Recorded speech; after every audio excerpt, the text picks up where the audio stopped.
नहीं आई, क्या ट्रंप की जान को भी खतरा है? तमाम बातें हैं जो जांच के बाद ही साफ हो पाएंगी। पाठशाला में अब अगली क्लास, जिसमें बात नेपाल की। जान बचाकर भागे चीनी कठपुतली ओली का सनसनीखेज दावा। नेपाल में बवाल भारत ने करवाया क्या? सच क्या है इसका? आंदोलन नेपाल के जेनजी का, लेकिन आंदोलन में पैसा किसका लगा? पर्दे के पीछे का खिलाड़ी कौन है? नेपाल का अगला प्रधानमंत्री कौन? जेनजी और सेना के बीच भी अब बवाल होने वाला है क्या? नेपाल में तख्ता पलट करने वाला जेनजी अब यह तय नहीं कर पा रहा है कि नेपाल की सत्ता कौन संभालेगा, वहां नया प्रधानमंत्री कौन बनेगा, यह आज भी क्लियर नहीं हुआ। लेकिन जिस तरह से पूरे आंदोलन में हिंसा भड़की, उससे हमने पाठशाला में कह दिया था कि लगता है आंदोलन को किसी ने हाईजैक कर लिया है। आज यही बात जो हमने आपको पाठशाला में डे 1 कही थी, वही बात नेपाल में आंदोलन करने वाले जेनजी के लोग कह रहे हैं कि भाई हमारा आंदोलन हाईजैक हो गया। जेनजी की तरफ से कहा गया कि हिंसा और आगजनी में जेनजी से जुड़े लोगों का कोई हाथ नहीं है, आंदोलन को मौका परस्त तत्वों ने हाईजैक कर लिया है। और पूरे बवाल के बीच पीएम की कुर्सी छोड़कर जान बचाकर भागे केपी शर्मा ओली ने भी सनसनीखेज दावा कर दिया। उन्होंने इशारा कर दिया कि नेपाल में बवाल भारत ने करवाया। लेकिन इसका सच क्या है, आज आपको विस्तार से बताऊंगा। नेपाल में तख्ता पलट करने वाले जेनजी के पीछे कौन सी ताकत है? पर्दे के पीछे के खिलाड़ी कौन है? इसके अलावा नेपाल के नए पीएम को लेकर जेनजी और नेपाल आर्मी के बीच छिड़ते बवाल की भी बात हो। लेकिन पहले नेपाल में आज जो हुआ है उसकी भी झलक दी। नेपाल में तख्ता पलट हुए 2 दिन हो चुके हैं, लेकिन अंतरिम पीएम पर सहमति नहीं बन पाई और इसी को लेकर आज नेपाली आर्मी के मुख्यालय में मैराथन बैठक चली। इस बैठक में पीएम के नाम को लेकर तो कोई फैसला नहीं हुआ, लेकिन जेनजी के आंदोलनकारी पीएम के नाम को लेकर 2 गुटों में बंट गए। बैठक के बाद सेना मुख्यालय के बाहर दोनों गुटों में हाथापाई तक हो गई। झड़प से पहले जेनजी के नेताओं ने प्रेस कॉन्फ्रेंस की, जिसमें आंदोलन को तोड़ने की कोशिश करने का आरोप लगाया था।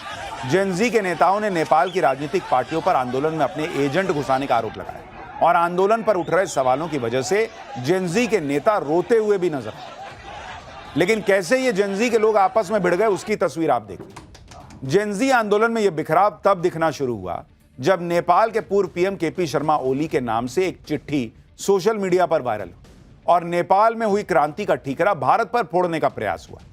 चिट्ठी में लिखा गया कि डियर जेनजी, आज मैं शिवपुरी के इस एकांत सुरक्षा क्षेत्र में नेपाली सेना के सैनिकों से घिरा बैठा हूं और तुम्हें याद कर रहा हूं। सरकारी कार्यालयों में आगजनी और तोड़फोड़ अचानक नहीं हुई, आपके मासूम चेहरों का इस्तेमाल गुमराह करने के लिए किया जा रहा है। मैंने जिद की कि हमारे देश में व्यापार करने वाले सोशल नेटवर्क हमारे नियमों का सोशल नेटवर्किंग कंपनियां हमारे नियमों का पालन करें, रजिस्टर्ड हो। मैंने जिद की कि लिपुलेख, कालापानी और लिम्पियाधुरा हमारे हैं। मैंने जिद की कि जैसा कि शास्त्रों में कहा गया है, भगवान श्री राम का जन्म भारत में नहीं बल्कि नेपाल में हुआ था। अगर मैं अपनी इन जिदों से पीछे हट जाता तो मुझे कई और अवसर मिलते, बहुत कुछ मिलता।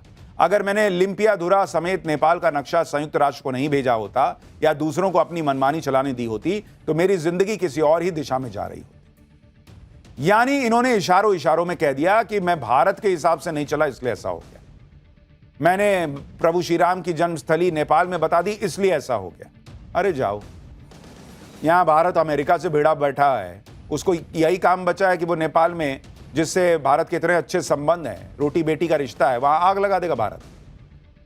और आपके अपने मैप में बोल देने से कि ये हमारा है वो हमारा है, उससे क्या हो जाता है?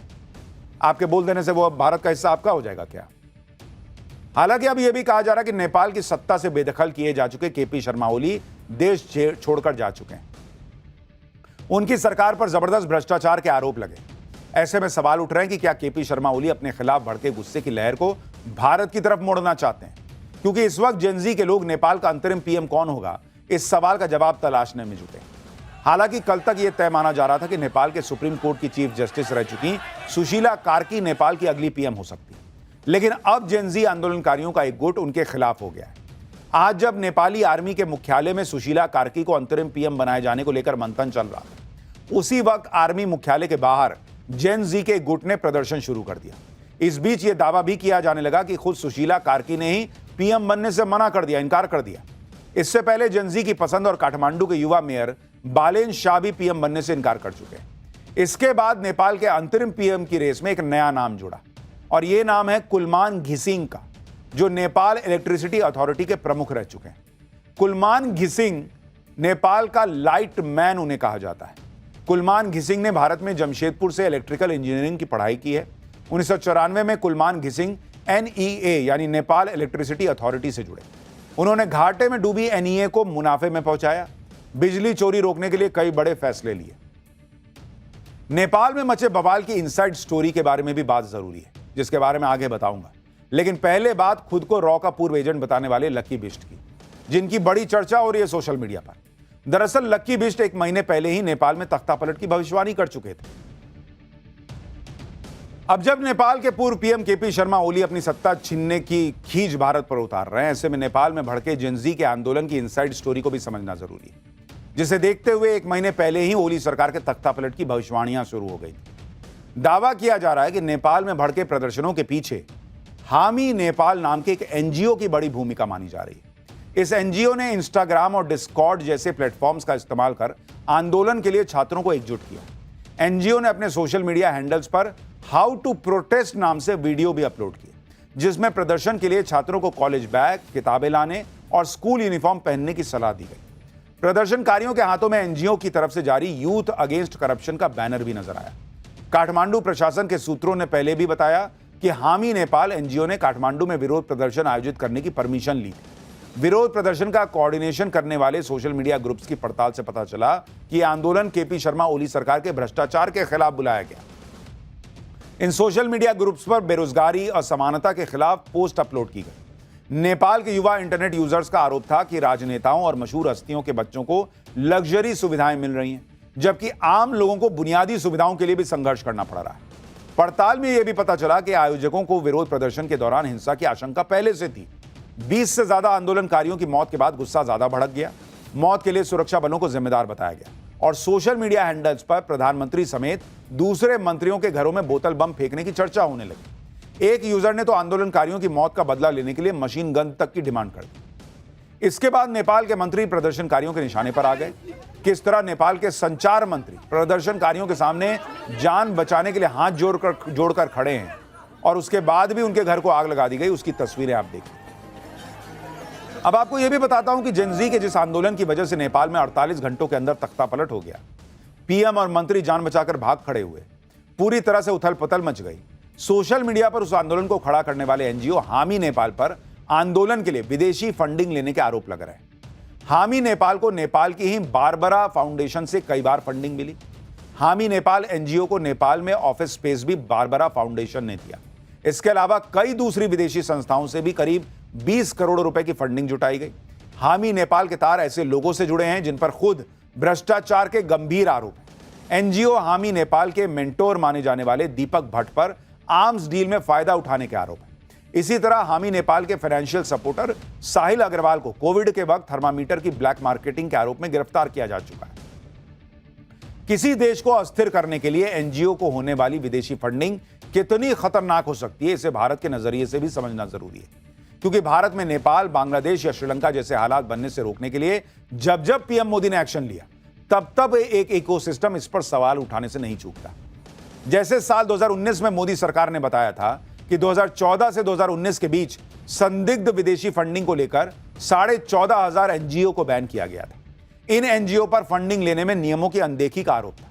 इसके अलावा एंटी इंडिया प्रोपेगेंडा फैलाने वाली कई संस्थाओं जैसे ऑक्सफैम, एमनेस्टी इंटरनेशनल इंडिया पर विदेशी फंडिंग से जुड़े आरोपों पर एक्शन हुआ। अब यह भी देखिए कि सीए प्रोटेस्ट के दौरान 2020 में दिल्ली में जो दंगे हुए, उनकी जांच के दौरान पुलिस ने दावा किया था कि आरोपियों को ओमान और यूएई जैसे देशों से फंडिंग मिली। यही नहीं, सीए प्रोटेस्ट से जुड़ी संस्थाओं को भी सऊदी अरब, यूएई, ओमान और कतर से फंडिंग मिलने का आरोप लगा, जिसका दावा पुलिस ने चार्जशीट में भी किया। इसी तरह 2022 में मोदी सरकार ने पीएफआई को बैन किया, जिस पर टेरर फंडिंग के गंभीर आरोप लगे। पीएफआई पर खाड़ी देशों से फंड जुटाने का आरोप लगा। दिल्ली और हाथरस में हुए दंगों के लिए भी पीएफआई पर चीन से फंड जुटाने का आरोप लगा। जांच में यह भी पता चला कि दिल्ली दंगे के आरोप भगोड़े जाकिर नाइक से जुड़ते मिले और उनके एनजीओ को मलेशिया से फंडिंग हुई। यानी नरेंद्र मोदी सरकार ने प्रोएक्टिवली काम किया, वरना प्रयास तो कई लोग कर रहे थे, ऐसा आरोप लगता है। पिछले साल ही केंद्र सरकार खुद सुप्रीम कोर्ट में जो हलफनामा दी थी, उसमें बता चुकी है कि इस तरह के एनजीओ विदेश से मिल रही फंडिंग का इस्तेमाल सरकार की योजनाओं के खिलाफ करते हैं। विदेश से मिली फंडिंग की 90% से ज्यादा रकम का इस्तेमाल प्रदर्शनों और उसके लिए लोगों को भाड़े पर इकट्ठा करने में होता है। यह नरेंद्र मोदी का विजन है, जिसका लोहा नेपाल के प्रदर्शन में शामिल वहां के युवा भी मान रहे हैं और कह रहे हैं कि नेपाल को शक्तिशाली बनना है तो भारत की तरह नई टेक्नोलॉजी पर फोकस करना होगा। सुनिए एक बार। टेक्नोलोजीको जमानामा नेपाल धेरै तल छ। नजिकैको छिमेकी देश इन्डिया टेक्नोलोजीमा धेरै माथि भइसक्यो। विश्वकै पावरफुल कन्ट्रीमा इन्डिया गइसक्यो। नयाँ नयाँ टेक्नोलोजीहरू उत्पादन गरेर इन्डिया जस्तै पावरफुल बनाउन चाहन्छौँ हामी। यानी भारत की चर्चा नेपाल में भी है, नरेंद्र मोदी जैसा नेता मिल जाए इसकी चर्चा नेपाल में भी है।